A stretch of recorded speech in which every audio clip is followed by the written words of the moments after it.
We have a full and important agenda to get through today, including several bills to promote cost savings and accountability in the federal government. The committee's first agenda item is H.R.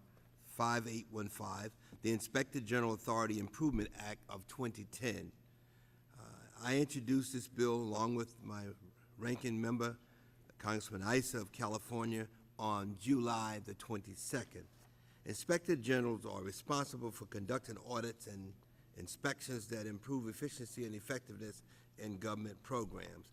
IGs provide an independent voice within federal agencies, helping to ensure that tax dollars are spent with the taxpayers' best interests in mind. In the last Congress, this committee passed into law the Inspector General Reform Act of 2008, a bipartisan bill that strengthened the independence and accountability of IGs. The committee's ongoing review of IG authorities has found more restrictions that hamper the ability of IGs to carry out their oversight mission. H.R. 5815 will further strengthen the authority of IGs so they can protect the interests of the taxpayers. In FY 2008, Inspector General identified $18.6 billion in potential savings from the audits and investigations. H.R. 5815 will make agencies accountable for implementing all actions needed to recover potential savings of tax dollars.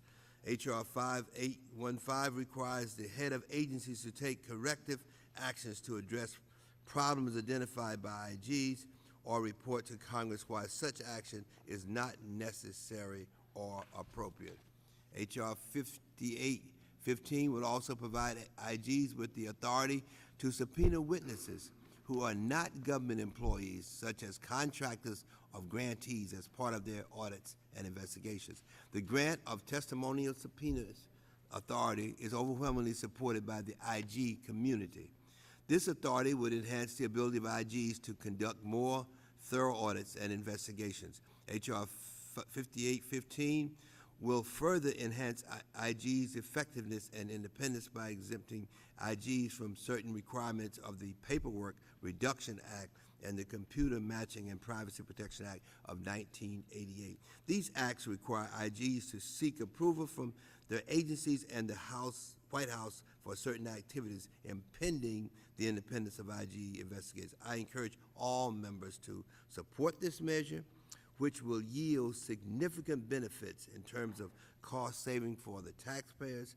And of course, I want to thank the ranking member, Congressman Issa, for co-sponsoring this bill with me.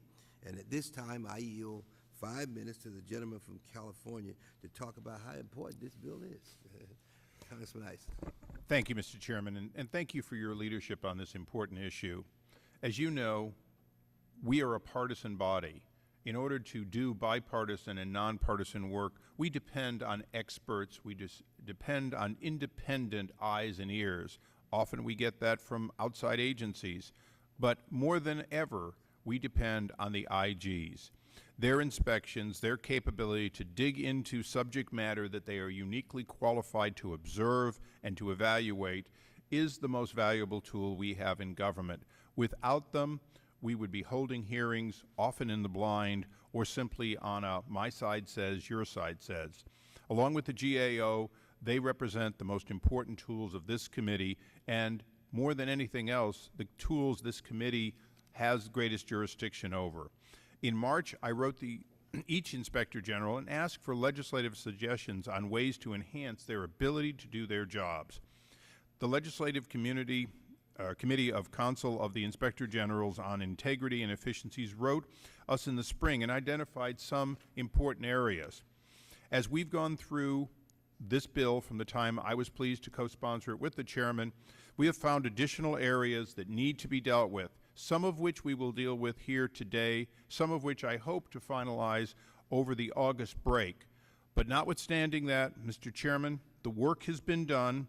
The recognition of the key areas that need to be dealt with to give IGs the real authority to dig deep and, if necessary, dig outside of simply asking their own people As the chairman said, and I completely agree, an IG who can only ask their employees but cannot bring in government contractors and others is an IG that lacks the ability to do their job and often gives us a report that we then have to use our subpoena power to go after the other side of the story. That should not be the case. Mr. Chairman, I join with you and the other members on both sides of the aisle in saying the time has come to dig deeper, get more transparency, and to empower the IGs in this effort. And with that, I support the bill and yield back the balance of my time. Thank you, gentlemen, for his statement, and thank you for his support. And any other members seeking to speak on the bill? Yeah, gentleman from Maryland. Just have some questions. To Mr. Issa, or the chairman. When we deal with subpoena power of this nature, one of the things, and I've seen this as a lawyer, particularly with regard to criminal law, a lot of times the concern is to make sure that possible witnesses, there are certain restrictions and safeguards with regard to just the nilly-willy going out and asking anybody anything, anytime. And a lot of people, if you ever represented anybody in a criminal matter, you know that these matters, and these, I know we're dealing with a lot of stuff here, but stuff that could start off civil, end up criminal. But these matters can shake up somebody's life. We watched it here a few years ago on this committee during the Clinton administration when people were brought into this room having to hire lawyers and raked across the coals, and only be found later on that they hadn't done anything. I understand that subpoena power to have people come in and testify is very important. I got that. But what are the safeguards to make sure that, because these, first of all, what is the problem? And I'm just curious as to, they didn't, I know the DOD IG has it, they didn't have it, but they didn't have it before, and they're not using it. But I'm trying to figure out what problem are we really resolving here, and are we, people's civil liberties are very, very, very important. A lot of times I think we think it's just easy to have people, get a phone call from the powers that be and say, I want you in here and I want you to testify. But where are the safeguards in the bill? And you can show them to me. I'd like to see them. Right. The gentleman raised a very interesting question, which one, and I must admit that I'm concerned about and have thought about. But in this, in order to use this authority in any matter involving a possible violation of federal criminal law, the IG is required to notify the Attorney General. That's the first thing, who may object to the issuing of the subpoena. So that's there. And this allows the AG to keep the IG from issuing a subpoena if it would interfere with the Justice Department's criminal work. And I guess the other thing would be Congress provided testimonial subpoena authority to the Department of Defense Inspector General in 2009, and concerns have not been raised about or over frivolous use of this authority. Now, H.R. 5815 provides more checks on the use of the authority than what Congress approved for the DOD and, of course, the DOD's IG. And of course, I guess just add this DOD IG has not yet used the authority and would do so only when absolutely necessary to advance an investigation. So I feel very comfortable with that in mind. Would the gentleman yield? Yeah. Thank you. Thank you, Mr. Chairman. Go ahead. Okay, just 1 second. I just wanted to address one thing. Let's play this out. And what happens when the Attorney General has a conflict with the IG? I mean, this is not that can easily happen because the kind of stuff we're talking about.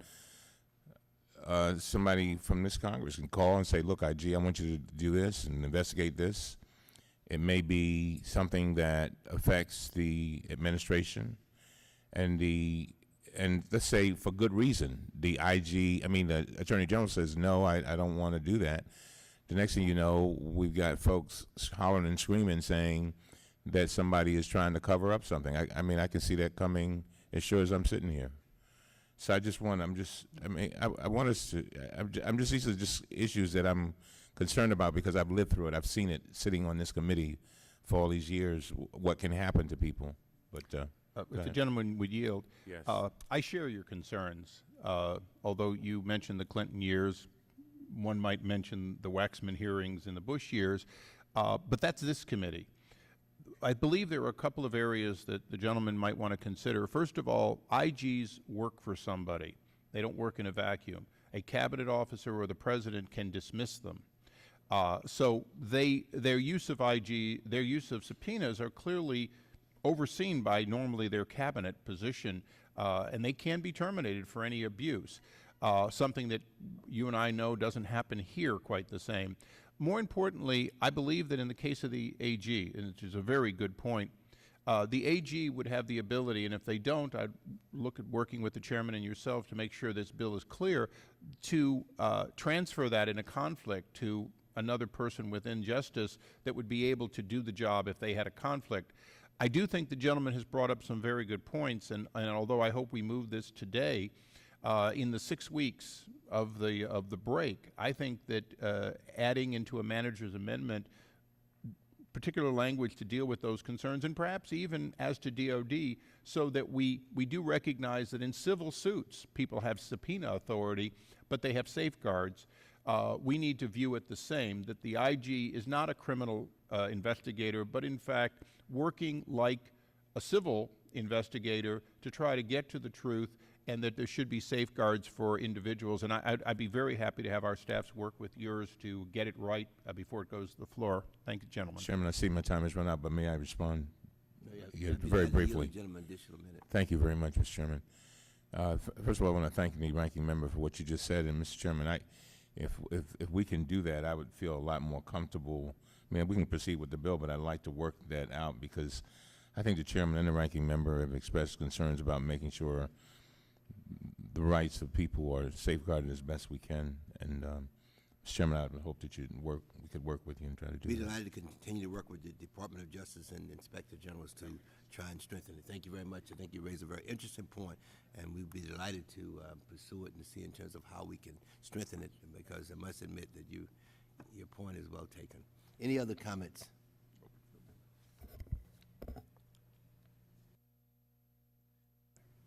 Actually, I understand that, of course, I recognize the gentleman from Texas. I understand that he has an amendment, so it's open for amendments now at any time. Thank you, Mr. Chairman. Ranking Member Issa, and I do have an amendment at the desk, Mr. Chairman. H.R. 5815, the Inspector General Authority Improvement. Amendment to H.R. 5815, offered by Mr. Cuellar of Texas. Strike Section 5 and insert the following.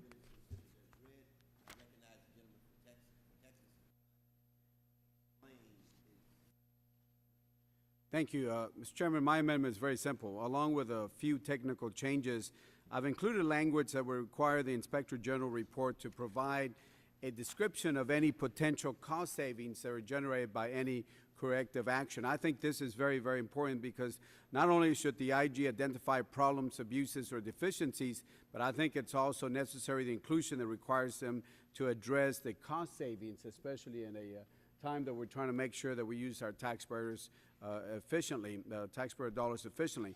My amendment also addresses the certification that is sent off to Congress. As you know, the certification of Congress is when the head of an establishment agency determines that no action is needed or appropriate with respect to the IG recommendations. If no action is taken, the head of this agency submits a certification to Congress.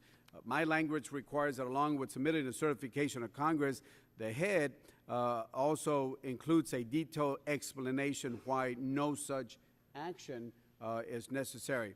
I believe this will, with these two amendments, I believe this will create more enhanced value to the Inspector General report. One is to see what the cost savings are, and number two, if they send out that certification, at least we as members of Congress should know why they're not accepting that particular variance or suggestion from the IG. So, Mr. Chairman and Ranking Member, I thank you for this opportunity to submit this necessary amendment to H.R. 5815. I thank the gentleman from Texas for his amendment. Any other members wish to be heard on the amendment? This amendment strengthens and clarifies the accountability provision in this bill, and I'm prepared to support it and encourage all members to do so. The question is on the Cuellar amendment. All those in favor say aye. Aye. Those opposed? In the opinion of the chair, the ayes have it. The amendment is agreed to. Mr. Chairman, Gentleman from Illinois. just a point of clarification, as on our sheets, it does note that I have an amendment. I just want to let you know, and for the record, in discussions with your staff and the ranking member, the language that we discussed involving the ability of IGs to obtain the read-only access to this information, it's our understanding this morning that not all of the IGs had an opportunity to weigh in on that. And in discussions again with the ranking member and your staff, we decided that we would continue to work on that, not deal with the amendment this morning, but to make sure it's part of the manager's amendment when the language is to our satisfaction. And the IGs have way beyond perhaps necessity this morning, but as a point of caution, to make sure they're comfortable with this, we'll give them the weeks that we're off and include it in the manager's amendment. And if they don't get involved, we'll include it anyway. Right. I tell the gentleman from Illinois that I look forward to working with you during this period to try and see in terms of that we can't involve as many as possible and be able to continue to move the legislation forward. And of course, there's a strong possibility we could do that in the manager's amendment. Would the gentleman yield? I'd be delighted to yield to the gentleman from And I California. too join with Mr. Quigley that the language that would define the access to databases in a safe fashion to give more direct access to the IGs is critical, but needs to have the exact wording that is comfortable with all the IGs so that they have what is deliverable, guaranteed, but not overstep what could be available. So I look forward to working with the gentleman and your staff to get the language right before we go to the floor on his amendment. Thank you, gentlemen. Any other amendments? Hearing no further amendments, the question is on agreeing to H.R. 5815 as amended. All those in favor say aye. Aye. All opposes say no. In the opinion of the chair, the ayes have it, and H.R. 5815 as amended is agreed to, and without objections, H.R. 5815 as amended is ordered reported favorably to the House.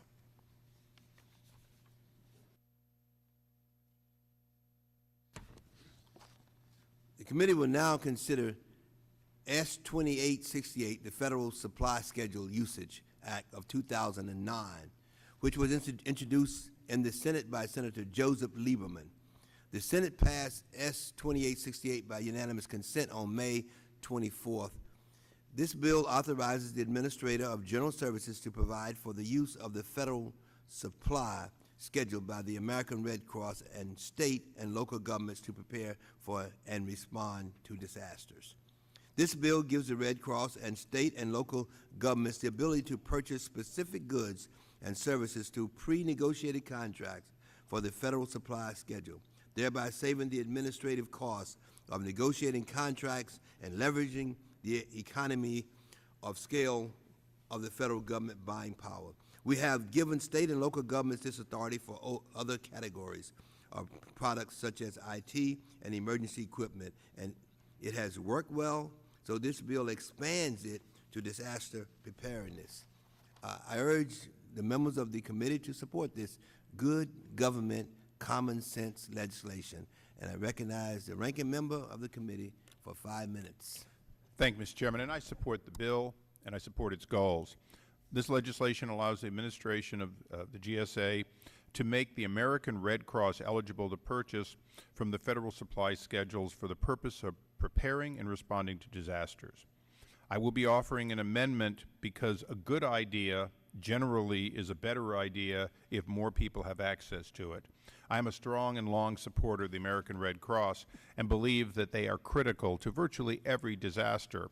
But as the Chairman knows, around the world, GSA uses and makes available under their schedule these preferred pricing and streamlined sourcing capability to other non-government organizations working hand in hand with our government.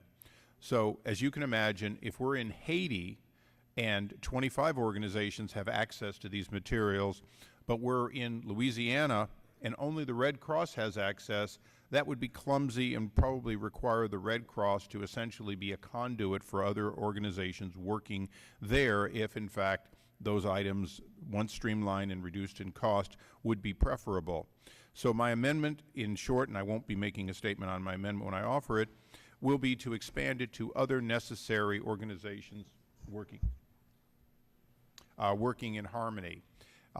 And with that, Mr. Chairman, I would, and I apologize, it's actually Mr. Gao's amendment, but the minority amendment will seek to expand that at the appropriate time, and I yield back. Will the gentleman yield? If it's a good amendment, it doesn't matter. It's a great amendment. The gentleman yield for a question. Will gentleman yield for a question? Be delighted to yield to the gentlewoman from California. I'm curious whether or not states have access to GSA. Do they presently have access? For certain categories. Certain categories. Well, in terms of Homeland Security, things like that, disaster National Guard? Yes. Thank you. The gentleman from Massachusetts. Just a further question.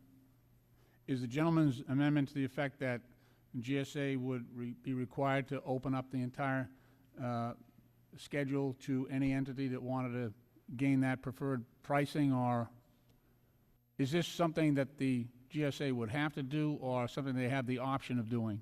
No, it's actually just Red Cross and state and local government.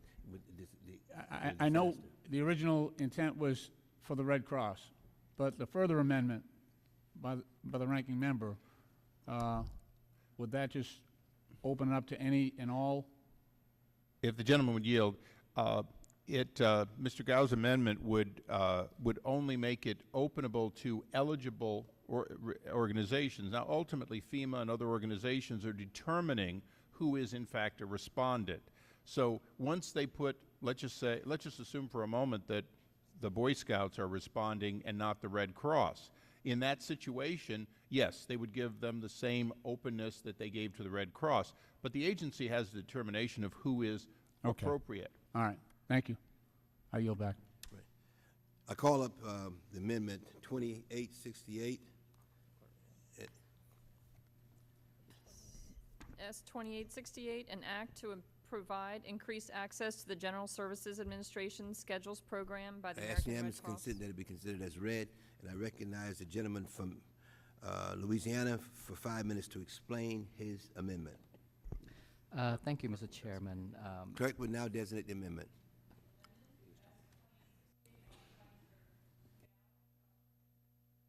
No, Louisiana. It's okay. People mistake me all the time. Recognize the gentleman for 5 minutes to explain his amendment.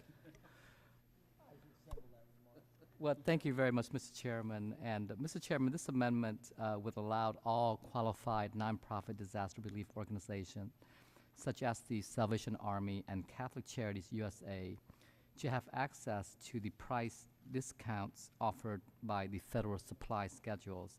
And it will enhance the delivery of disaster relief and recovery goods and services in areas of the U.S. affected by a disaster.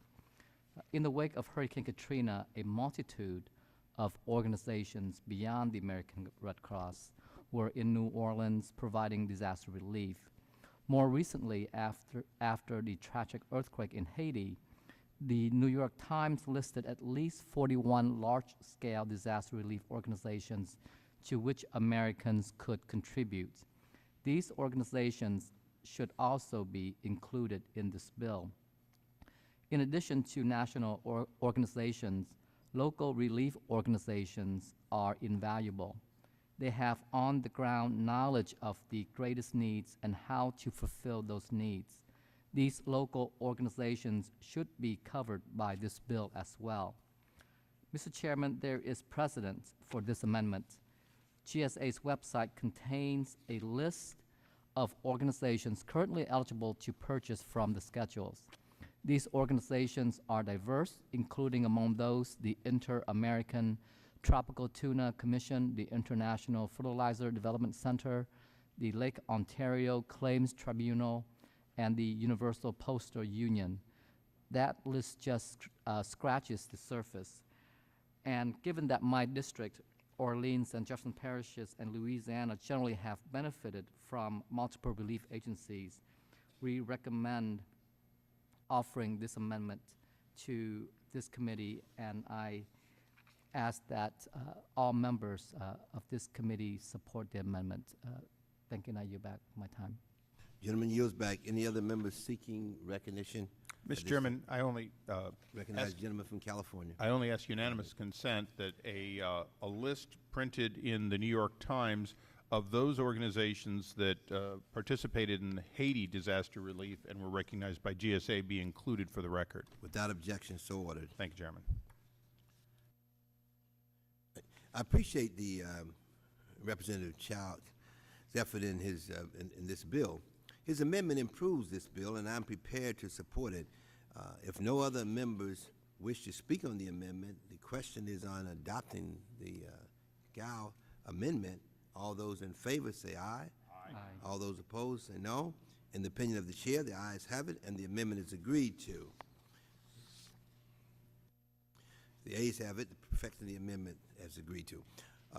Hearing no further amendments, the question is on 2688 as amended. All those in favor say aye. Aye. All opposed say no. In the opinion of the chair, the ayes have it, and S 2868 as amended is agreed to. Without objection, H.R. 2868 as amended is ordered reported favorably to the House.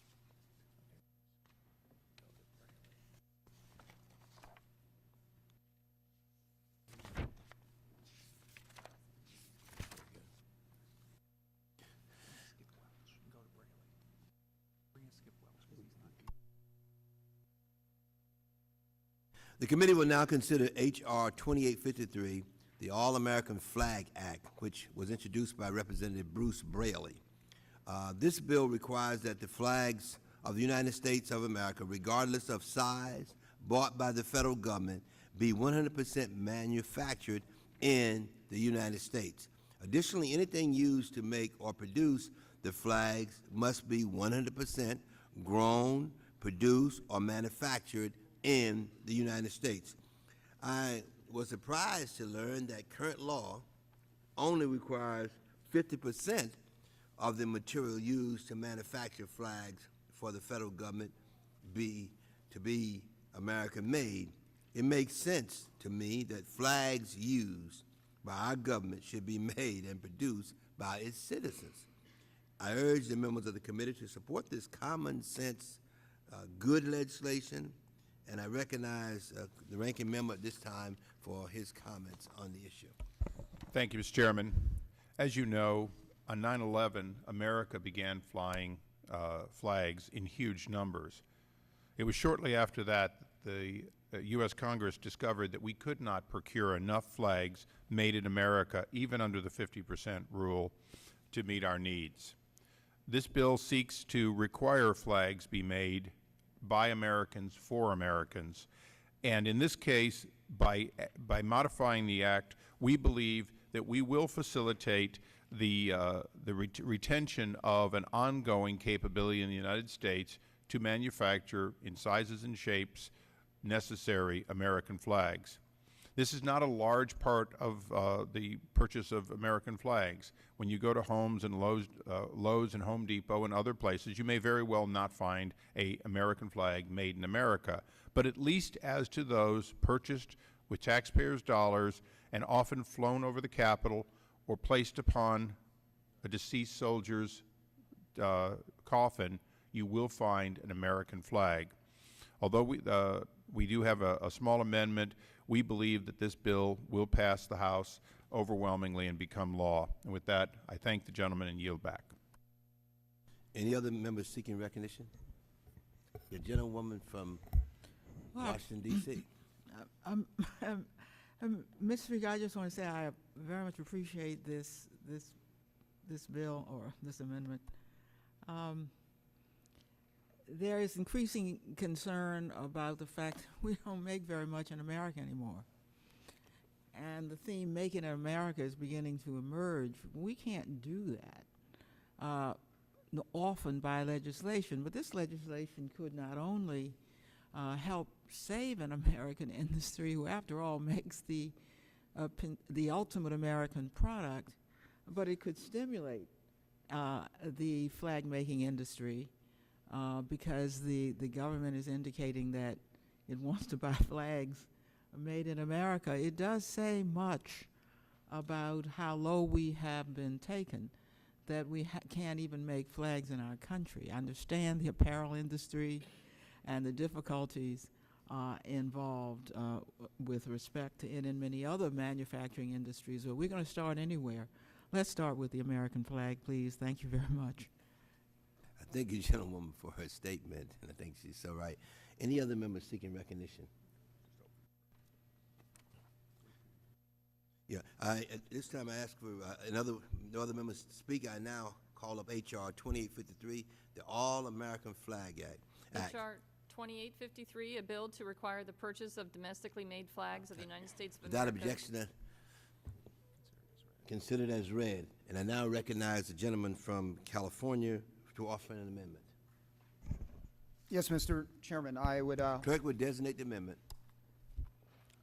amendment at the desk. Amendment to H.R. 2853, offered by Mr. Bill Bray of California.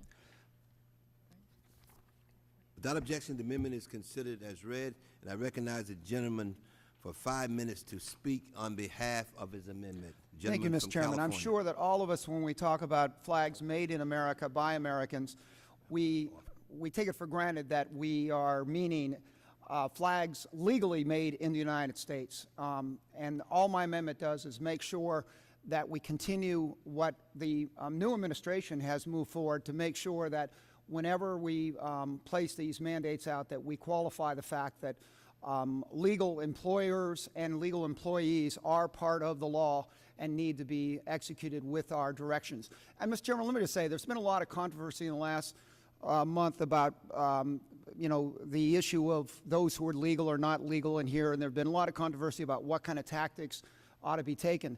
But the one place that there's been common ground where you could even get somebody like the Obama administration and somebody like Tom Tancredo agreeing on is E-Verify. The Obama administration said this is something that works, something is expanded, something that should be the new standard. When you can get Arizona and Massachusetts agreeing on this policy, I think this is one common ground we can join on. I think this is one of those things that are very simple.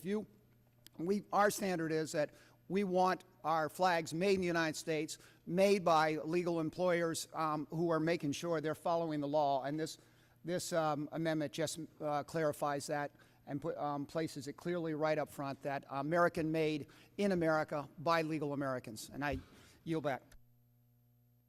Any other members seeking recognition? Briefly. The gentleman from California, the ranking member.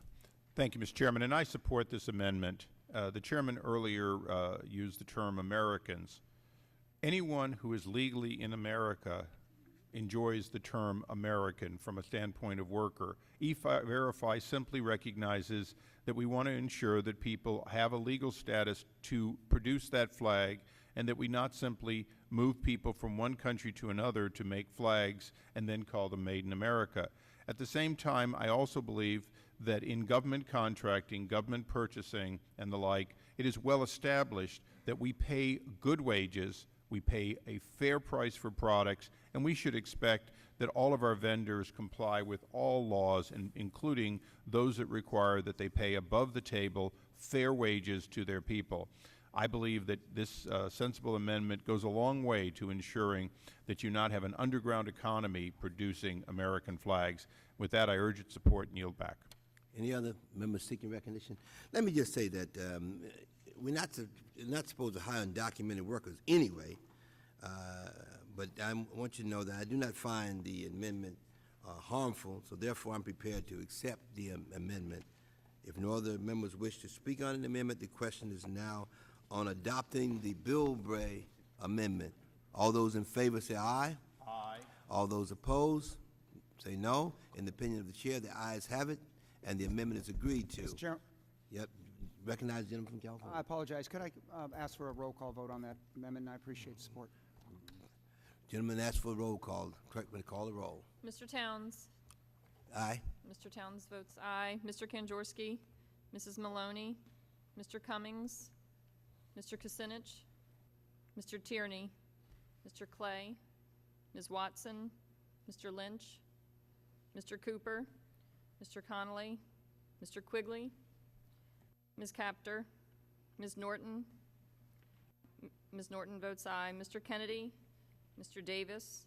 Mr. Van Hollen? Mr. Cuellar? Mr. Hodes? Mr. Murphy? Mr. Murphy votes aye. Mr. Foster? Ms. Spear? Ms. Spear votes aye. Mr. Driehaus? Ms. Chu? Ms. Chu votes no. Mr. Isa? Aye. Mr. Isa votes aye. Mr. Burton? Mr. Micah? Mr. Duncan? Mr. Turner? Mr. Westmoreland? Mr. McHenry? Mr. Bilbray? Mr. Bilbray votes aye. Mr. Jordan? Mr. Jordan votes aye. Mr. Flake? Mr. Fortenberry? Mr. Chaffetz? Mr. Chaffetz votes aye. Mr. Schock? Mr. Schock votes aye. Mr. Lukemeyer? Mr. Lukemeyer votes aye. Mr. Gao? Mr. Gao votes aye. Mr. Schuster?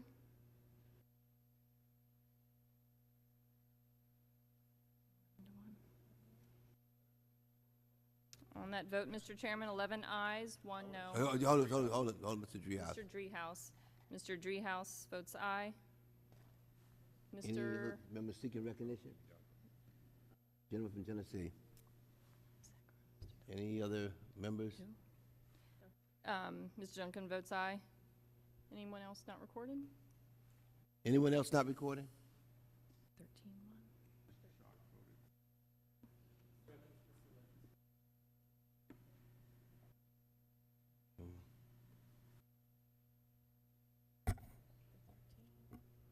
Anyone that has not been recorded? Mr. Lynch? Mr. Lynch votes aye. Mr. Lynch votes, votes aye. Okay. The clerk will report the vote. On that vote, Mr. Chairman, there is 14 ayes, 1 no. The ayes have it, so the perfecting amendment is agreed to. Are there any more amendments? Hearing no amendments, the question is on agreeing to H.R. 2853 as amended. All those in favor say aye. Aye. All opposed say no. In the opinion of the chair, the ayes have it, and H.R. 2853 as amended is agreed to. Without objection, H.R. 2853 as amended is ordered reported favorably to the House.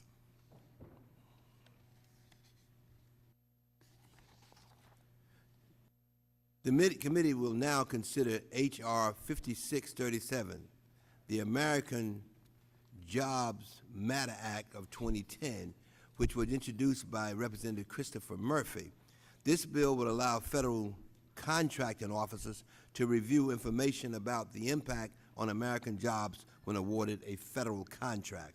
H.R. 5637 authorizes contractors to submit a jobs impact statement with their offers, which explains the effects on jobs within the United States. If the contract is awarded to the contractor, the job impact statement may include such information as the number of jobs expected to be created or retained by the contractor, the number of jobs expected to be created or retained by the subcontractors, and a guarantee that any jobs created or retained will not be moved outside of the United States. This bill allows contracting officers to consider the information supplied by a contractor, its job impact statement, and the evaluation of an offer. and the contracting officer may request further information to verify the information submitted by the contractor. Additionally, the bill requires the head of each executive agency to submit an annual report to Congress on how frequently the agency uses job impact statements in the evaluation of competitive proposals. I urge the members of the committee to support this very good legislation, of course, and I recognize the ranking member for his comments at this time. Thank you, Mr. Chairman. And although this markup is going very smoothly, and I expect it to continue, I would like to express some concern on the American Jobs Matter Act. The reason being that, as you know, this is a complex subject. The Special IG has repeatedly showed us that, for the TARP, that jobs created or saved is in fact difficult or perhaps impossible to actually achieve. Notwithstanding that controversy in the impact statement, I do believe that the attempts and the intent of this bill are worth us exploring, amending, and going forward with. It is unclear how a contracting officer should use the jobs of this impact statement. It is also unclear how often someone would use the impact statement in order to tout the amount of jobs they're creating or save, only to have those jobs creatively disappear after the bill is in. Congresswoman Spear of California, I understand, will be offering a good amendment, one that I believe will bring further reporting and accountability. Additionally, the minority will be offering some amendments. We believe all of these amendments can coexist in a final bill, along with additional work that the majority and minority can do over the break. I believe that getting it right, at least sending out a clear signal that we do care about claims made of American jobs and claims and the fact after the fact that those jobs in fact were saved, that people were employed. I would mention that there are many things that we're concerned about on both sides of the aisle. One of them is not just jobs. We're also very concerned about American competitiveness and efficiency. So notwithstanding any jobs claims in contracting, I hope that on a bipartisan basis we understand that half as many jobs producing a better product through automation and other efficiencies often create opportunities far greater than the jobs lost. If it weren't for that, horse and buggy, steam power, and the like would still be the law of the land, because in fact often destroying jobs but creating prosperity allows for new and previously unheard of jobs to occur. Most of us in America, millions, operate in the service industry and other areas only made possible by the wealth and success of our efficiencies in agriculture, manufacturing, and mining over the many decades before us. So as we see 5.5 million jobs lost in America, I would certainly say that if those jobs were due to greater efficiency, there would be a resurgence in America. If they're due to less efficiency, no amount of make-work jobs will ever correct that loss. So, Mr. Chairman, I look forward to working on this in order to ensure that contracting look at the right things, including jobs retained in America, and yield back the balance of my time. I'd like to thank the gentleman for his statement. I now yield to the gentleman from Connecticut, and I want to commend him on this outstanding legislation that he's put forward. Recognize him for 5 minutes. Thank you very much, Mr. Chairman, and thank the ranking member for his comments, and look forward to several of the amendments that will be offered today, which I agree with the ranking member. I think will strengthen components of this legislation offered by both the minority and the majority side. Listen, this bill represents a pretty simple concept. The concept that the number of American jobs created should matter when awarding federal work. Manufacturing in particular in this country is under assault, and it's under assault for a number of reasons, not the least of which is that our historic commitment to using taxpayer dollars, which largely come through the military purchasing program, because our historic commitment to using those dollars to buy goods from American manufacturers is being eviscerated by a process of waiver applications that have sent billions and billions of dollars in federal work overseas. Just in the past 2 years, 100,000 waivers to the Buy America Act have been allowed and granted, which means that less and less of our U.S. taxpayer dollars are going to U.S. manufacturers. This bill would simply say that a contractor applying for federal work has the ability to include as part of his application a statement on how many jobs here in the United States are going to be created by that particular application, and that then the agency has the ability to use that job impact statement as one part of the criteria for awarding that contract. Frankly, when I talk about this idea to my constituents, they're amazed that it's not already on the books. They're amazed that we don't consider as a factor already the amount of U.S. jobs that are going to be created. As we try to continue this economic recovery, we can just use existing authorized dollars in a smarter way to grow American jobs. I would add also that I think there's a strong national security component to this legislation. As we continue to move defense production and defense manufacturing overseas, we are compromising this country's national security. This has been a long-term trend, one that we need to reverse. And by giving or allowing for some priority for bids that produce more of a particular military good here in the United States, we're not only adding to our economic recovery, we're not only protecting and growing jobs here in the United States, but I think we're also adding to our defense industrial base and adding to the protection of our own nation. So I'd like to thank the chairman for bringing this bill up. I'd like to thank my primary co-sponsors on this legislation, Mr. Jones, Mr. Manzullo, Mr. Kritz, and again, look forward to the debate and look forward to amendments being worked on today. I yield back. And thank the gentleman for his comments and thank him for his work.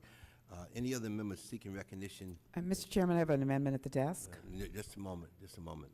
I'll call up the bill. 1 second. Any seeking I now call up H.R. 5637. Without objections, the bill is considered as read. Open for amendment at any time. Okay. H.R. 5637, a bill to amend the Federal Property and Administrative Services Act of 1949 and Title 10, United States Code. Without objections, the bill is considered as read and open for amendments. From California. Thank you, Mr. Chairman, and I thank you and the ranking member, Isa, for your support of this very simple amendment. And I commend Congressman... Clerk will now designate the amendment. Amendment to H.R. 5637, offered by Ms. Spear of California. And I commend Congressman Murphy of Pennsylvania for introducing it. And like he commented, I think that we should have had this on the books long ago.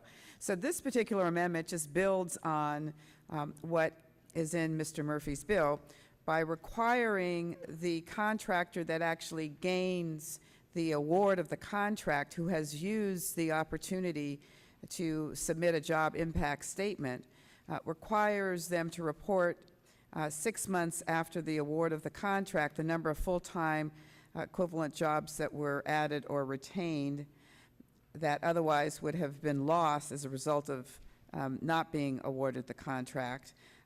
It also requires this report be made to Congress, and the amendment also authorizes agencies to take into account the accuracy of these reporting statements when issuing or renewing contracts with the reporting contractor. I yield back. Would the gentlelady yield for a question? I certainly will. I thank the gentlelady. Would you envision that, from a technical standpoint, if this amendment is adopted, that it would become a reporting requirement under the past performance information already required, that it would be folded into that on an ongoing basis? Yes. I thank the gentlelady. Yield back. I agree with the Spear amendment. I believe it improves the bill, and I am prepared to support it. If no other members wish to speak on the amendment, the question is on adopting the Spear amendment. All those in favor say aye. Aye. All those opposed say no. In the opinion of the chair, the ayes have it, and the amendment is agreed to. Mr. Chairman, I have an amendment at the desk. Recognize the gentleman from California. Clerk will now designate the amendment. We don't have it yet. I'm sorry. You have the amendment? No? They do. Do they have it now? Now we do. Amendment to H.R. 5637, offered by Mr. Isa of California. Page 3, line 13, strike the... Mr. Chairman, I ask unanimous consent the amendment be considered as read. Without objections. Mr. Chairman, So ordered. this amendment, like Congresswoman Spears' amendment, is intended to provide consequences for contractors who overstate, inflate the number of jobs created, allowing the agency to deal with those who will make inflated claims, and then ultimately, when reporting under Ms. Spears' recommendation, perhaps come up short. We believe that it is difficult, if not impossible, to define jobs created or saved. On the other hand, it is not difficult nor impossible to report jobs used. So under Congresswoman Spears' amendment that has now been adopted, we believe that putting real teeth into the after action for consideration would be appropriate, including that the agency may, and I repeat, may use all normal evaluation means, including debarment in the case of the most flagrant violations. The example that I would certainly want to put into the record is if somebody claims they're going to use 1,000 people and then effectively use none by exporting it, and 6 months later, upon reporting, either honestly or dishonestly, it is discovered that in fact they did not even begin to meet that requirement, I certainly believe that that would be appropriate for debarment. So, Mr. Chairman, we simply believe that this amendment puts the kind of a teeth, although it's a may and not shall, that would allow for contractors who have been seriously lied to after award, even if they cannot take back the contract, to have the kind of punitive requirements for future contracts necessary. As the Chairman knows, sometimes a contract is a one-time contract. So when 1,000 items are delivered and no jobs are created, the only capability they have when they've been lied to about jobs that are going to be used here in America would be these kinds of extreme means. And so I would urge support for this amendment that does give opportunity for teeth, and yield back the balance of my time. Thank you, gentlemen, for the statement. Any other members seeking recognition? Sure. Gentlemen. Yeah, it's Illinois. my understanding that if the contractor made a 20% estimate, error in the estimate, he could lose 20% of the payment for the contract? Is it, then I'm not reading it correctly. Okay. What would be the implications of making, say, a 20% error in the estimate? Well, in our case, this amendment would say that if that were far enough in the opinion of the agency, they could not allow further contracts to go to that individual. Obviously, and if the gentleman continue yielding, we expect that there will be fluctuations in the actual amount of jobs that are going to be used, but we're simply saying that if it's an extreme case, that this would be a tool that would be available. Okay, this is the amendment that was just distributed to me? Am I reading the correct one? This is the page 3, line 13.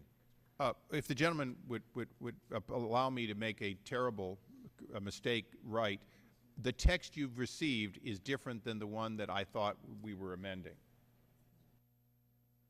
Okay. I think the question is, where's the amendment? What amendment is on?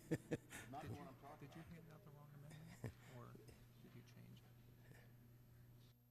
Okay, if I can switch talking points to the right one, Mr. Chairman, I apologize. I'd be delighted to recognize you to do that. Wait a minute, where's the right text? Okay, Chairman, why don't you give me the right talking points for the text they got?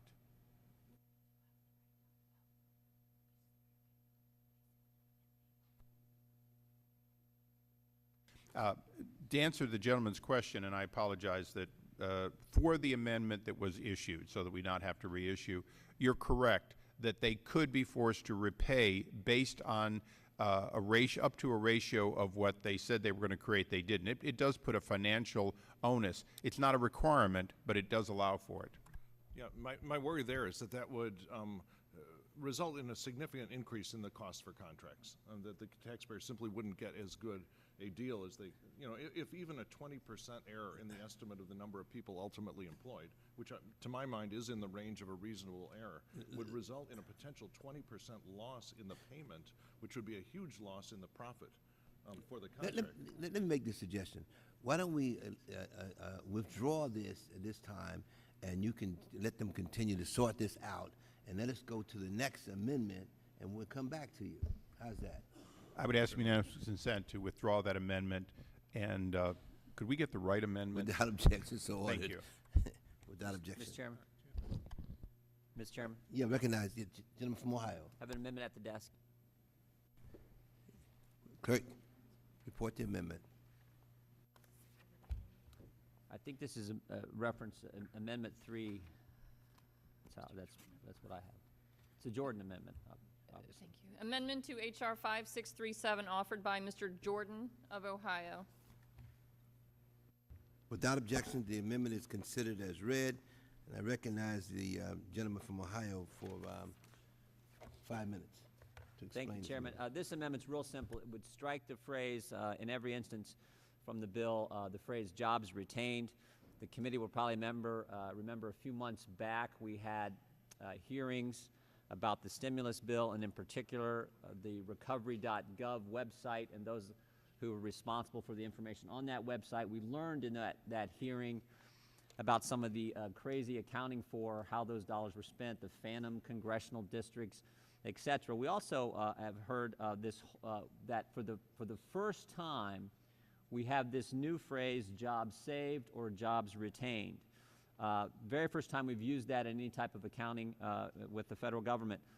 In fact, during those hearings, I asked one of the witnesses who had 30 years with the GAO if in his tenure at the GAO he ever had used the term jobs saved or jobs retained, and his statement on the record was no, this is the first time it had ever been used.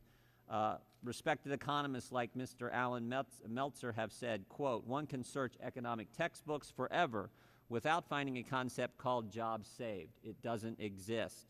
Another economist, prestigious economist, Greg Mankiw, has called it a non-measurable metric. So this simply says, look, the American people get the joke. They know that this is a term totally made up, no way to measure. Let's not further this by including it in this good piece of legislation. Let's just get rid of that and talk about jobs that are created, not jobs that are, quote, saved or retained. This amendment removes that requirement for government contractors to perpetuate this fiction that was created in the Stimulus Act. And with that, Mr. Chairman, I would yield back and urge a yes vote on the amendment. And I recognize the gentleman from Connecticut, Congressman Murphy. Thank you, Mr. For Chairman. 5 minutes. Thank you, Mr. Chairman. Speak in opposition to the amendment. The fact is that American manufacturing is under assault today, and I wish it wasn't the case, but we are losing jobs at a rapid rate in many of our manufacturers. Many of those manufacturers are bidding for U.S. government work. And I wish it were the case that every single applicant for a U.S. contract was going to be simply adding jobs as a result of that contract. But because much of their other work is leaving, because they are losing revenue in other parts of their business, often that contract that they're receiving from the federal government might not add net jobs, might actually retain jobs that they were planning on laying off due to other losses within their manufacturing business. I think it is absolutely measurable. I think Ms. Spears' amendment puts teeth into this to allow for the agency to track whether or not those jobs are truly retained in the long run. But I think in this context, in which so many manufacturers across this country are losing jobs due to the loss of many private contracts, it's entirely appropriate for us to allow them to assess the number of jobs that would have been lost due to other business decreases that will be retained by the awarding of a particular federal contract. I think it's an appropriate measurement. I think it's something that can be done, and I, for that reason, would oppose the amendment. Gentleman from Louisiana. Yes, I'd like to speak in support of Mr. Jordan's amendment. I believe that we, as a body, has a duty to the American people to be as transparent as possible, and to take cover behind a phrase that many economists have stated to be immeasurable. I believe speaks loudly of how inadequate we are as a body to convey directly to the people what the bills that we pass intend to do. I believe that we have to approach our work as a body that represents the American people, to be as transparent and as truthful to the American people as possible. And I believe that Mr. Jordan's amendment will enable us to do that. Thank you, and I yield back. Gentleman from Ohio. Thank you, Mr. Chairman. I would just point out that this amendment from my colleague from Ohio would give credit to a manufacturer who fired employees, then hired them back. And so this would actually encourage the firing of employees and the rehiring of employees in order to get credit, rather than just allowing the employees to stay on the payroll and be retained. That seems a bit nonsensical to me. I don't think we should be encouraging employers to fire their employees and then hire them back in order to get credit on a government contract. Mr. Chairman. Yeah, Chafee from Utah. Gentleman from Utah. Thank you, Mr. Chairman, and I do support the Jordan amendment. I have a fundamental challenge with the bill as a whole, because I do think it lacks definition and incentivizes some gamesmanship along the way. I appreciate the gentleman's concern about manufacturing, and that is a bigger, broader discussion on how do we make our own domestic manufacturing capabilities and assets and resources, the infrastructure that we have in this country, more competitive. I think that is a bigger, broader discussion. And I do share that goal, that I want to make them more competitive. But in this bill, the way it is currently stated, it lacks definition on all fronts. The administration went way out there in terms of creating this new term of jobs saved. They have had every incentive to try to come up with a definition for that, and ultimately they came to the conclusion that they couldn't do it. They went out there on a limb, and a lot of us criticized them for that. They had every incentive to try to come up with a definition and a metric, and every expert that we heard from pretty much said we can't determine it, and they eventually abandoned it. And so unless there has been some new revelation, some new thing that has come about in a way to actually define what this term is supposed to mean, I think we have an obligation to follow the lead of the administration and abandon this term. I just can't see any way to actually define it.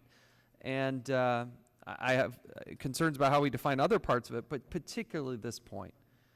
And if you have a suggestion on how to define that, let's talk about it. But we want to create an even playing field that is predictable, that everybody is playing from the same set of rules. And the way the bill is currently construed, I don't see that. I don't see the clear definition where everybody's playing by the same rules. As laudable as the goal might be, if you don't come up with the definition of it, then I can't see how we move forward with it.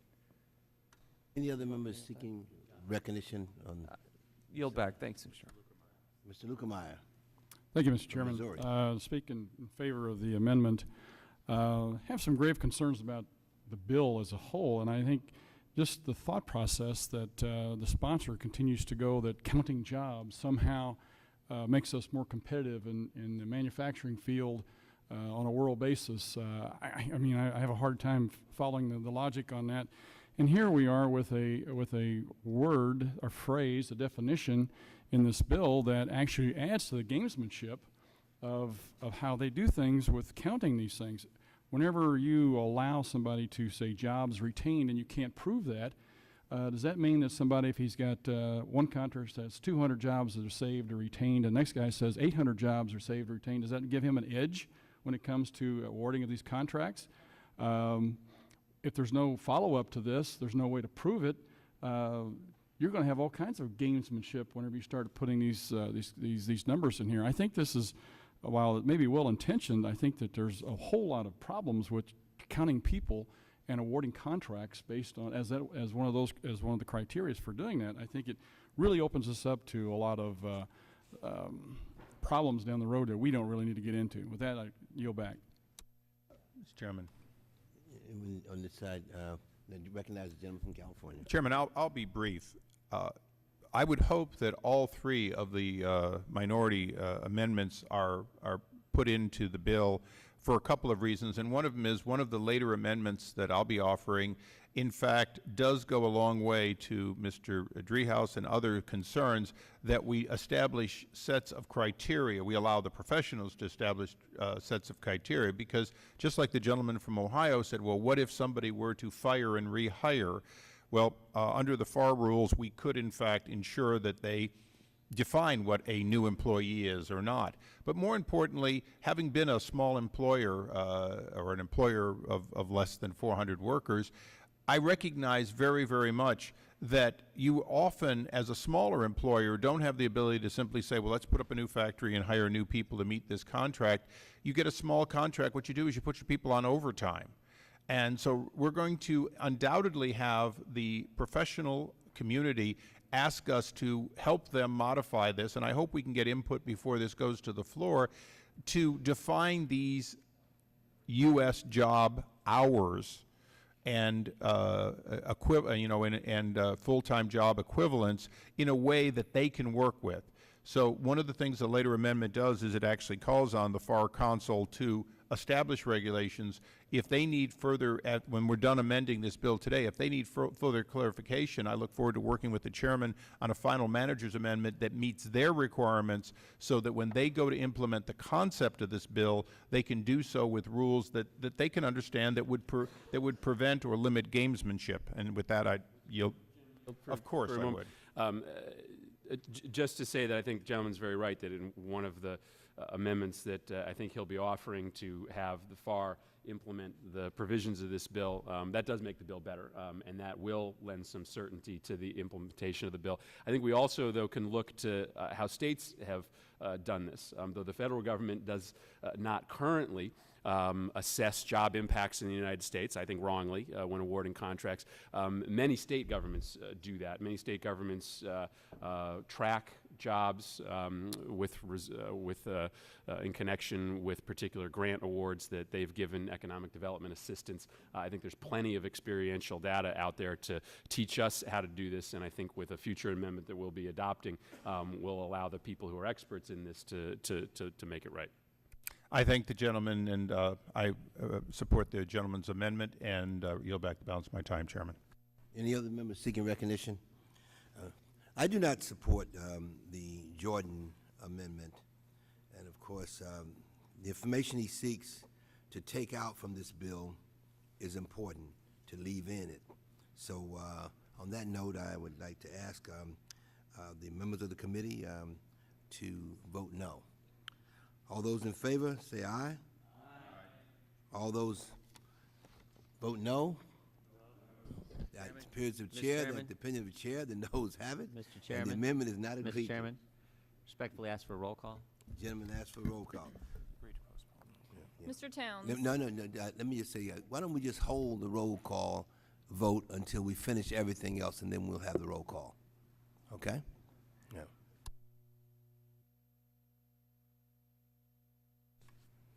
Your request. Mr. Chairman. Mr. Chairman. You withdrawing your request? Mr. Chairman, even though the votes favor us at this time, in the sense of full fairness and not having scrambling, we would agree to roll all the votes on the amendments till the end. Yeah, I'm happy to hear that. I was afraid you're going to withdraw your request. Never, Mr. Chairman. Mr. Chairman. Gentleman from Ohio. In light of that, I ask unanimous consent that in the last roll call, which was not rolled, that I be recorded as voting yes. It would not change the outcome of the vote, which was 12 to 1. No. Without objection, so ordered. Mr. Chairman. Another amendment? Mr. Chairman, I have an amendment at the desk. Gentleman from California. This one should be designate the amendment. Designated as Amendment 3. Clerk will designate the amendment. Wait a second. Let's make sure which one it is. Which one are they giving them? Amendment to H.R. 5637, offered by Mr. Issa of California. At the end of the bill, add the following. Mr. Chairman, I ask unanimous consent the bill be considered as read. Okay, this is the one I've been talking about, Mr. Chairman. Not the earlier one we had the problem with. This one is about empowering the FAR Council, the Federal Acquisition Regulations, that contracting officers depend on. The reason for this, as Mr. Murphy said, is we need to let the experts do the expert work. More importantly, we need to have a uniform set of guidelines. Many would look at this legislation as we are looking at it here today and have some hesitancy about how to implement it. We need to make sure that there is no doubt that what we do here today will be uniformly implemented throughout the government. Some of the examples I gave earlier and that the gentleman from Ohio gave earlier of potential gamesmanship need to be carefully taken out of the bill. Additionally, we need to insist that it be about the jobs used. That language is not currently in the bill, but it is the clear intent that it not be about jobs created or saved, a very ambiguous term, but that it truly be about the jobs used. Additionally, we believe that as the FAR Council looks at this legislation, they will look at full-time equivalencies in a nonpartisan and accurate fashion. They also will undoubtedly include guidance about efficiencies that may or may not employ individuals. Certainly nobody here would like to have 1,000 laborers, half in China and half here, get a contract if in fact an ingenious American company can, using only 200 workers and new technology, produce the same product better and cheaper. American jobs are not about make work. American jobs are clearly about meaningful, well-paid jobs that are efficient and effective. So I would hope that the requirement here that we let the professionals do it will be completely bipartisan. Urge support and yield back. I'd like to thank the gentleman for his amendment. Any other members seeking recognition at this time? I appreciate Mr. Chair. Representative. Mr. Chair. Gentleman from Utah. Thank you. I will just renew my call to say that despite all the efforts of the administration to try to come up with a definition, they finally threw up their arms and said, we can't do it. We don't have one. And they had every incentive to come up with one. They went, and so I see I don't see any definition of what this is ultimately going to look like. We can say, oh, we want to ask. I mean, I support the gentleman's amendment. It makes sense. But everybody we've talked to said we don't have a definition for this. If somebody could articulate what that definition is, I'd love to hear it, because eventually the administration abandoned it. And there was a reason why they did. So if the gentleman would yield. Yes, I'd be happy to yield. The gentleman on my side of the aisle, I completely agree with your observations, but the reason for this amendment is to recognize that if professionals view what we do here today in a way that it becomes usable, and let's remember that this act does not tell them what to do with this. As a matter of fact, there's no mandate that they use this material even if submitted, but that it has the ability to be submitted and thus considered. I believe that the gentleman from Utah is correct, that when professionals look at this, they will take the concept of created or saved and turn it into an essential comparison of total efficiency and total U.S. jobs used. I can't be sure of that, but I have a sufficient confidence that the amendment now before us was prepared for that reason. But I share the gentleman's concern that the SIGTARP has certainly made it clear that we cannot actually count under the conventional system. Reclaiming my time, I agree with the amendment. I support the amendment. I just have a fundamental problem with the overall bill, because we're trying to apply a metric without definition. And when, I'm all for more metrics and more information and without creating undue burdensome. If there is a state model that is working, perhaps we ought to just photocopy that and share that with this body and debate and talk about that. I'm fascinated with the idea that states are doing this effectively and they like it and they've had history and experience with it. But my simple overall concern is the lack of definition. And if we're encouraging a metric without definition, then I got a problem with that. Yes, I'd be happy to yield. Gentleman's concern. I do think this is measurable. I go to a manufacturer in my district who's competing for a particular contract on copper metal tubing for the submarines. They know exactly how many jobs they need to create. They know exactly how many of their employees are working on that particular contract. It's not impossible or even that difficult for manufacturers to assess the percentage of their workforce. Reclaiming my time. Then why is it that the administration had to eventually abandon this term and this notion. They were trying. I think their intentions were good, but the execution was awful. And ultimately, the experts who had to deal with this information could not back up the data because they could not create a definition that was universally accepted. Is that accurate? I mean, would you disagree with that? I think the gentleman has made his point. Well, Mr. Chairman, I believe I still have time on the clock. You do have time on the clock. Yeah, and so I would yield time to answer that particular question. I mean, is my assessment of what the administration did, was that accurate or is that inaccurate? I can point, listen, we're not debating, we're debating this bill, not the stimulus bill, but I can absolutely point to specific jobs with numbers behind them in my district that have been created by that legislation. Reclaiming my time. I speak for myself and the people I'm reclaiming my time. Okay, you asked me a I'm question. talking about, well, I am, but I want to narrow it. I'm talking about the category of saved or retained. Created is a little different, okay? Retained or saved is what the gentleman from Ohio's amendment is about. That's the metric that was tried to put forth in the administration and that was abandoned. Correct? I mean, if I'm wrong, let me know. But we have such recent experience with this that here we're trying to go and do it again when they just abandoned it. I'd be happy to yield if you want to respond to that, but I think that's the accurate assessment of what happened. I don't think there's any doubt that measuring retention is harder than measuring creation.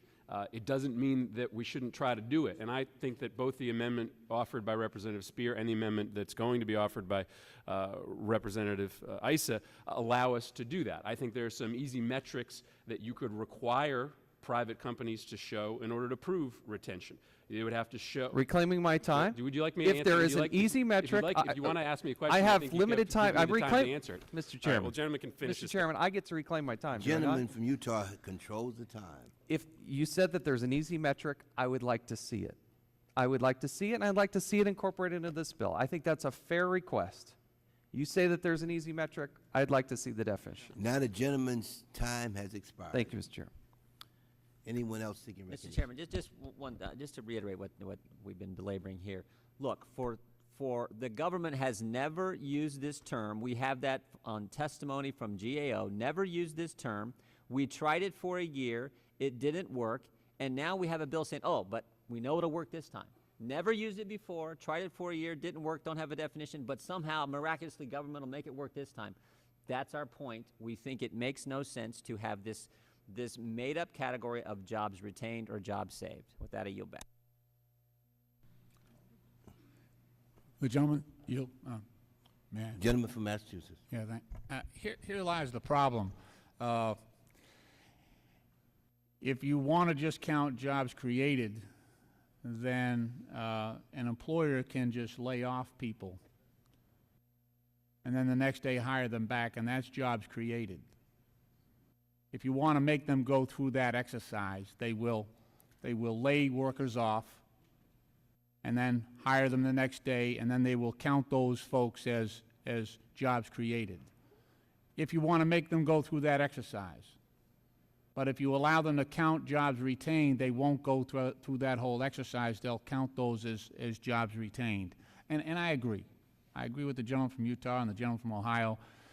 It's a loose standard because you have to allow for the flexibility of that employer doing something that sort of fits our description or our definition. And that's why I think the administration had frustration with it. And I think you've made a great point. But I don't think that the gentleman's suggestion is a solution here by just eliminating. I think we have a problem either way.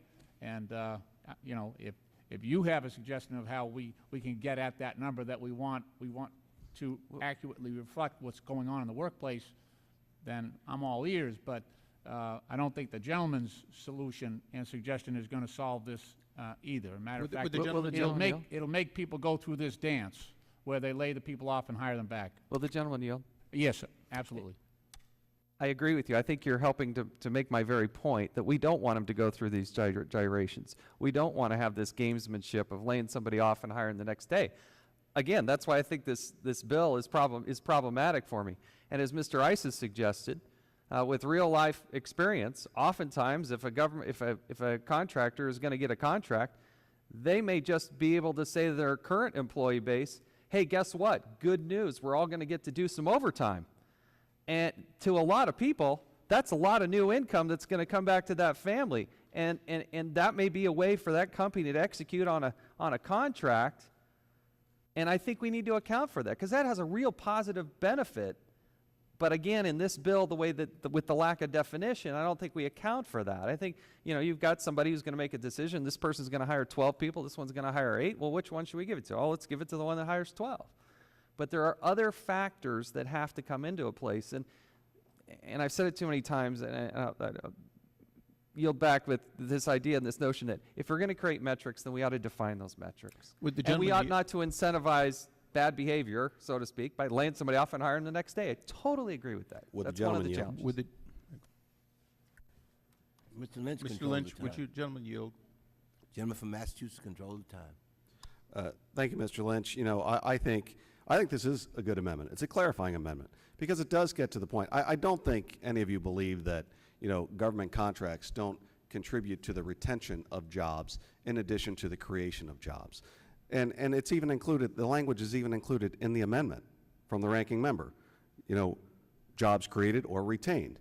But it's trying to create that definition. That's what this amendment is, and it makes sense to me. Because I don't think we're here to suggest that through government contracts, we don't continue to employ people who might otherwise not be employed were it not for the government contracts, but that we also then create jobs in addition to that. It's a reasonable suggestion that we try to gauge both, in addition to outside contracts that might be let from that same firm and jobs that are created or retained at those entities. So it's not easy, but I do think it's worth trying to do, and I think the gentleman's amendment attempts to do that and makes good sense. So I support the amendment. Would the gentleman yield? Of course. I think what we're seeing here, and all of us, I think, are being constructive this process, is we're seeing the difficulty with terminology. If this amendment is accepted, I would hope that all of us would work with the chairman before this goes to the floor to find common language that unites us on both sides of the aisle. As you know, from your years of looking at government contracting, when we have a service contract, we require full-time equivalencies. We have terms that are fairly well defined. And of course, whether you use a full-time equivalency you already had, or you pay overtime, or you hire somebody, you can get a number that will be used in this contract. And although I don't want to call this flawed, because I think the intent of this bill was good, perhaps in addition to amendments today, we can all work together on coming up with terms, along with the professionals that will be looking at this over the August break, so that we get to, if hypothetically full-time equivalency is a term we can all agree to, that we get to that term. But I think the intent of the bill is worth us pursuing. Yield back. Mr. Chairman, just in closing, I might suggest, and I agree with the gentleman, we may want to simply require that the contractor, in addition to listing the jobs retained or created, also provide the methodology by which they have counted those jobs, because we're talking about funding that goes across a lot of industries that use different methodologies, and we may just want to ask them to support their claim of job creation or job retention and to provide to the Congress the methodology that they used in counting those jobs. So that might be one other solution, but certainly I agree with the ranking member, and I'm happy to work with him. Gentleman's time has expired. Gentleman from Illinois. Yeah, I agree that it's this. I'm frustrated by the difference in the terminology here. I think that what we're really after is the thing that has macroeconomic and personal significance to people is the net change in employment as a result of this contract. What the total employment in full-time equivalents would be with versus without this contract being awarded. And I think that is something the experts can, get their hands around and come up with a reasonable definition of. Gentlemen, yield back? Yield back? Yield back? Yeah, gentleman yields back. Let me just say that I appreciate this amendment, and I think that it says basically to us, let the experts work on it. And I think it's a very important amendment, and I support it. All those in, I'm prepared to support it. And if no other members wish to speak on the amendment, the question is on adopting the ISA amendment. All those in favor say aye. Aye. All those opposed say no. In the opinion of the chair, the ayes have it, and the amendment is agreed to. Mr. Chairman, I have another amendment at the desk. Final amendment. Clerk will designate the amendment. Amendment to H.R. 5637, offered by Mr. Issa of California. Without objections, the amendment is considered as read, and the gentleman is recognized for 5 minutes to explain his amendment. Mr. Chairman, I've already explained my amendment. I'll simply explain why my amendment didn't come the first time. Let's make certain we have the right one. We do, Mr. Chairman, and as Mr. Foster gets a copy, I want to thank him personally for reading the amendment.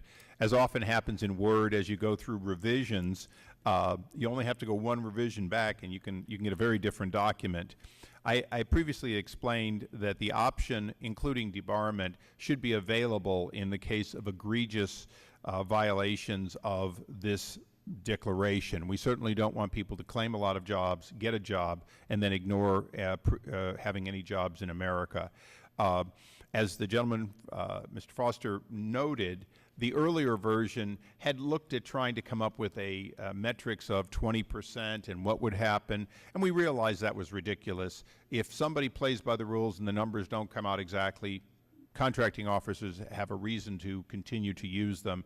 If they cheat on the system, use it to get to encourage a job because of a large amount of employment, then don't deliver it, they certainly would already be eligible for debarment. This simply says that this particular voluntary submission would cause that possibility to exist, and I think it gives some pause to people who are arbitrarily going to claim figures that they have no intention of using. We believe it's simple. It is a tool that is not required to be used, but would then be available pursuant to the existing rules of federal procurement, and I would urge all those to support it and yield back the balance of my time. I thank the gentleman for his amendment. Do any other members seek recognition at this time?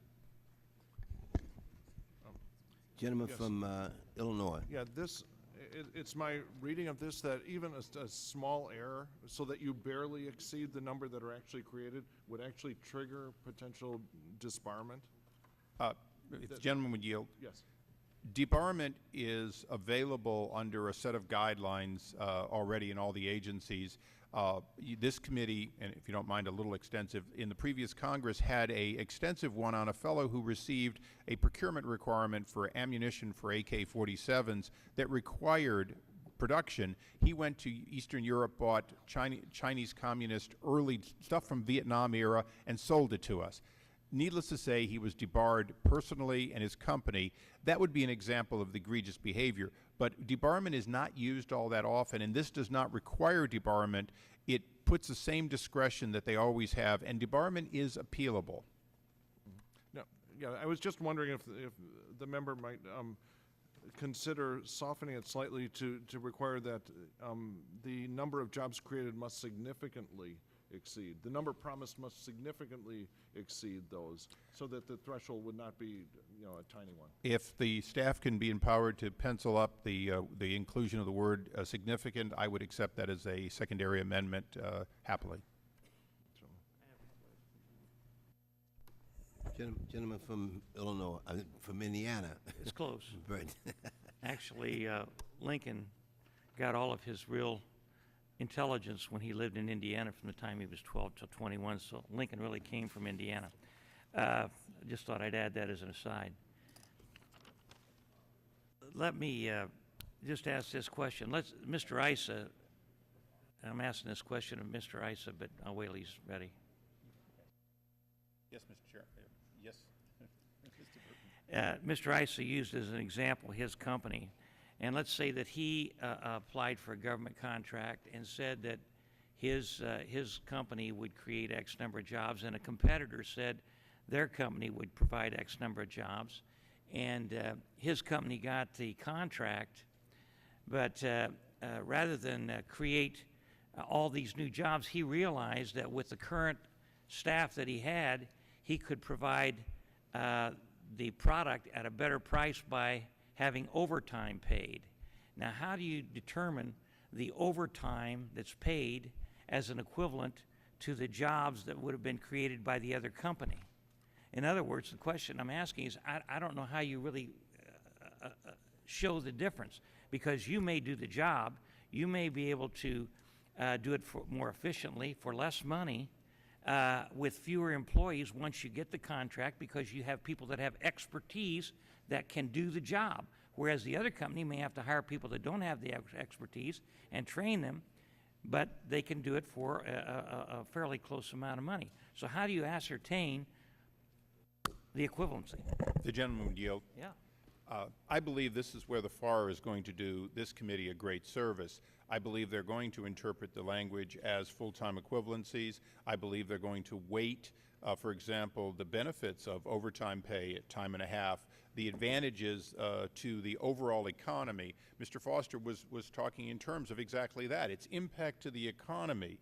And so if I pay 20 hours of overtime per week to a group of people who already work 40 times, it's the equivalent of 30 hours of full-time work, for 30 hours of work, and in benefit to my employees and thus benefit to the economy.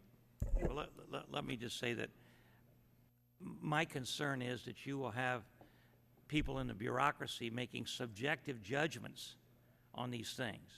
And that concerns me, because when they make a subjective judgment, other factors may come into the decision-making process, like they may have, may like one employer over another, one contractor over another. And so if you, it seems to me you have to have pretty hard and fast rules rather than allow a subjective judgment to come into play when you're talking about awarding substantial government contracts and having a bureaucrat making that decision. We already have corruption. We already have corruption in several agencies that we've talked about in this committee, where one contractor gets preferential treatment for one reason or another. And when you have this kind of subjective judgment, it really concerns me that you're turning this over to somebody that may have other reasons to award a contract. I may be off base, but it really is one of the things I think should be considered. Any other members seeking recognition? I appreciate the ranking member's efforts, and I'm prepared to accept the amendment, as amended. All those in favor, say aye. Aye. All those opposed? In the opinion of the chair, the ayes have it, and the amendment is agreed to. We're going to postpone the vote on the Jordan amendment. We're going to quit.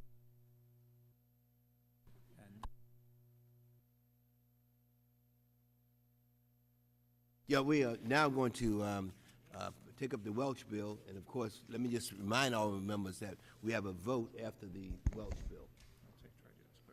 And we'll do this very quickly. Committee will now consider H.R.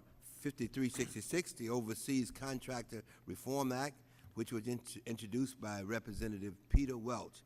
This bill requires that any person convicted of violating the Foreign Corrupt Practices Act of 1977, the FCPA, be proposed for debarment from any further contracts or grants with the federal government. Furthermore, the bill makes it federal policy that no contracts or grants should be awarded to any individual or companies who violate the FCPA.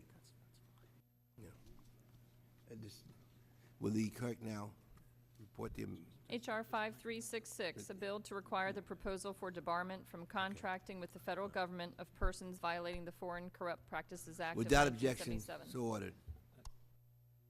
I recognize the gentleman from Mr. Welch for 5 minutes to explain his. Thank you, Chairman Townsend, Ranking Member Issa, for allowing me to bring this bill before the committee today. Mr. Chairman, as you know, our soldiers and sailors, often while in harm's way, abide by a military code of conduct. Frequently, that's at their peril.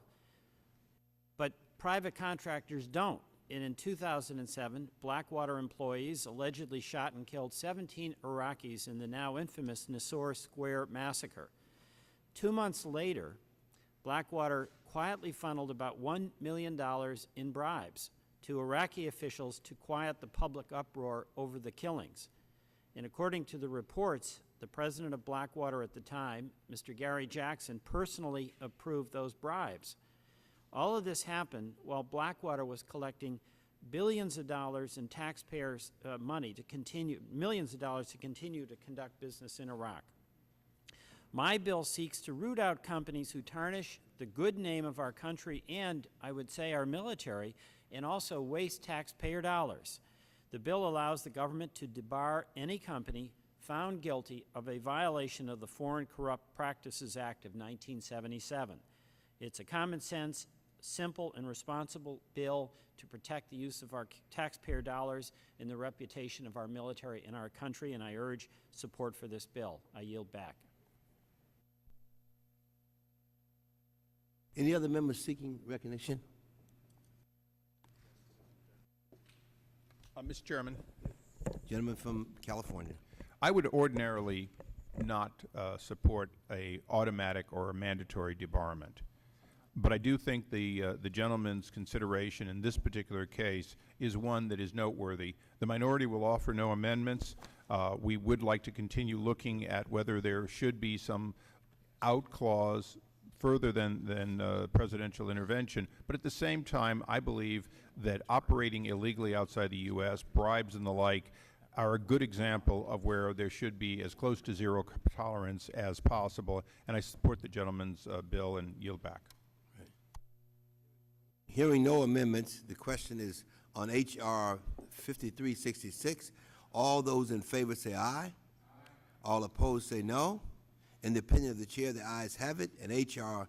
5366 is agreed to, and without objection, H.R. 5366 is ordered, reported favorably to the House.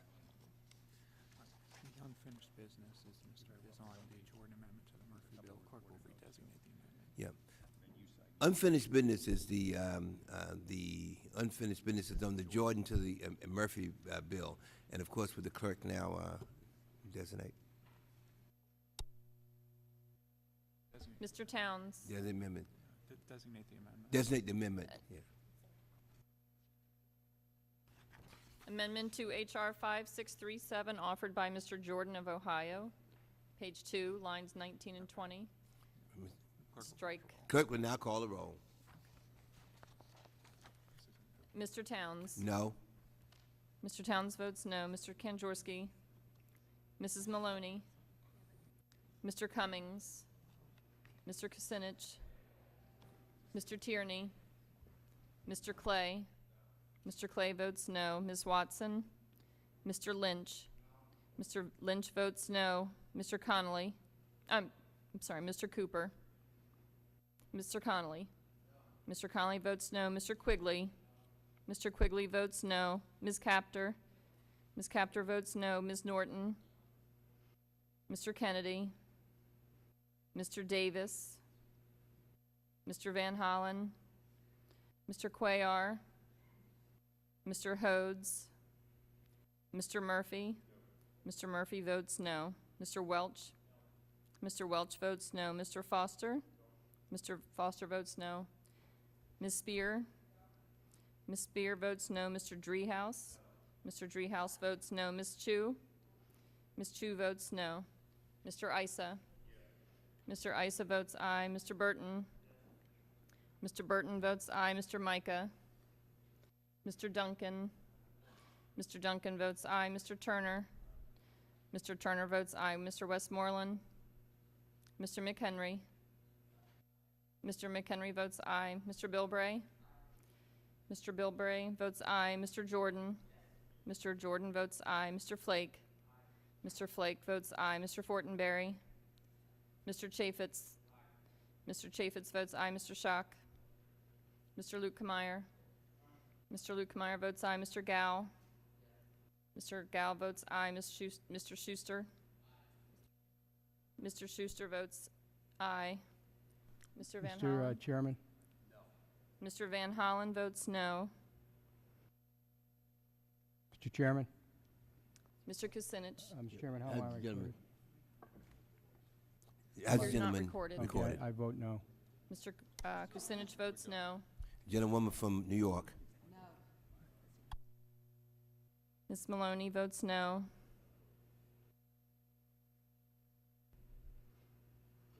Any other members seeking recognition? Any other members seeking recognition?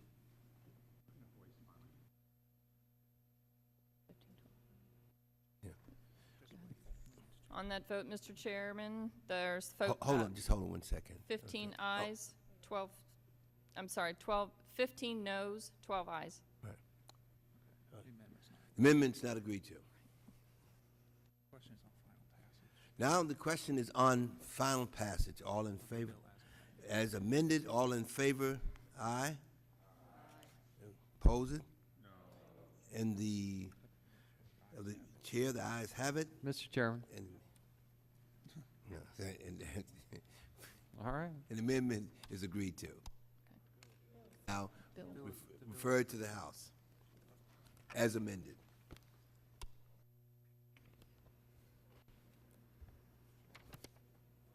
We done. Bill. Yeah. We have commemoratives.